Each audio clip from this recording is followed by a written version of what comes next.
कभी कभी विशेष परिस्थितियों के कारण कर्ज लेने की स्थिति बन जाती है। ना चाहते हुए भी कर्ज खत्म होने का नाम नहीं लेता। इसका कारण वास्तु दोष भी हो सकता है, जिसके कारण कर्ज का बोझ परेशान करता रहता है। एक कर्ज उतरा नहीं तो दूसरा कर्ज लेने की नौबत आ जाती है तथा इस स्थिति से छुटकारा नहीं मिलता। तो वास्तु से जुड़े हुए तथ्यों को ध्यान में रखकर कर्ज से हम छुटकारा पा सकते हैं। तो आइए जानते हैं कर्ज से संबंधित कुछ वास्तु के उपाय और कर्ज के लेने की जो नौबत है वो क्यों आती है। तो गरीबी एवं कर्ज से बचने के कुछ उपाय जानते हैं। आपको अपने घर में बहुत सारे वास्तु दोष देखने को मिलेंगे अगर आपने कर्ज लिया हुआ है। तो इन बातों को ध्यान में रखकर आप कोई प्लॉट या भवन खरीदेंगे तो कभी भी कर्ज में नहीं फंसेंगे।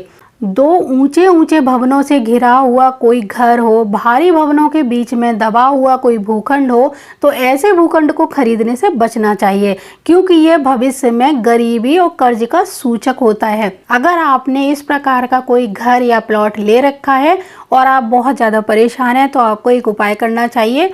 अपने उस प्लॉट या घर के दक्षिण पश्चिम यानी नैऋत्य कोण में पीतल या फिर तांबे का कोई कलश दबा देना चाहिए जमीन के अंदर। इस उपाय के साथ ही साथ आपको एक काम और करना है। अगर आपका घर बना हुआ है तब आपको उत्तर या पूर्व की दीवार पर एक बड़ा सा आईना लगा देना है। अगर आपका प्लॉट है, अभी आपने घर नहीं बनाया है, तब आप सिर्फ कलश वाला ही उपाय करेंगे।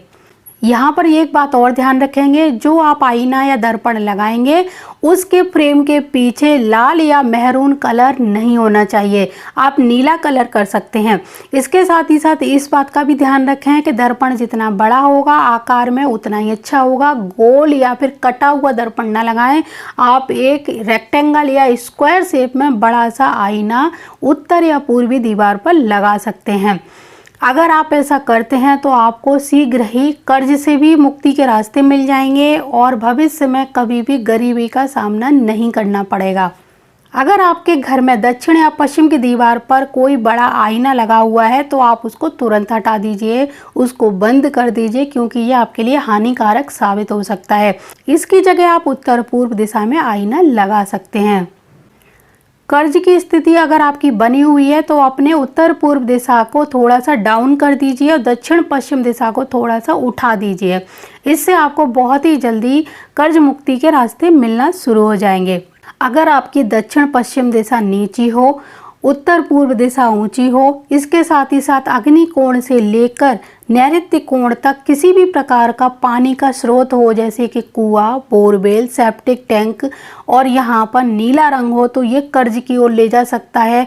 आपको दरिद्रता का मुंह देखना पड़ सकता है। तो हमेशा इन वास्तु दोषों को दूर करते रहें, इनसे बचकर रहें। यहाँ बने किसी भी प्रकार के जल स्रोतों को तुरंत रिमूव करिए।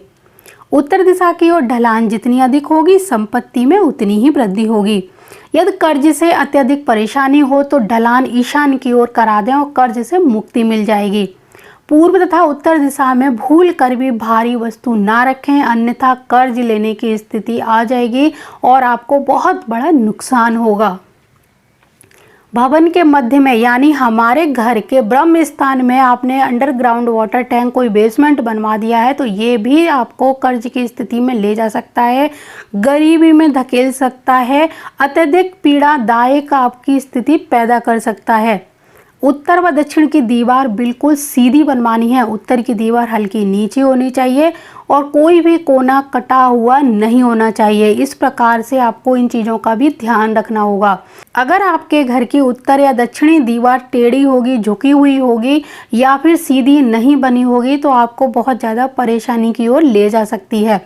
उत्तर पूर्व भाग में भूमिगत टैंक या फिर टंकी बनवा दें, यानी जो भी आपका ईशान का एरिया है, उत्तरी या पूर्वी ईशान, वहाँ पर ज़मीन के अंदर आप पानी का टैंक बनवाएंगे, कोई टंकी बनवा देंगे तो ये आपकी आय को दुगना कर देगा। मकान का मध्य भाग थोड़ा ऊंचा ही रखें, नहीं तो आप लेवल में ही रखेंगे तो बहुत अच्छा रहेगा। यहाँ पर किसी भी प्रकार का गड्ढा या फिर नीचा होना आपके परिवार को बिखराव में डाल सकता है। यदि आपके घर की उत्तरी दिशा की जो दीवार है वो बहुत ऊंची है तो उस दीवार को थोड़ा सा नीचा कर दीजिए और दक्षिणी दीवार को थोड़ा सा ऊंचा कर दीजिए। तो अगर आप इन सब बातों को ध्यान में रखेंगे तो आपको कभी भी कर्ज लेने की नौबत नहीं आएगी।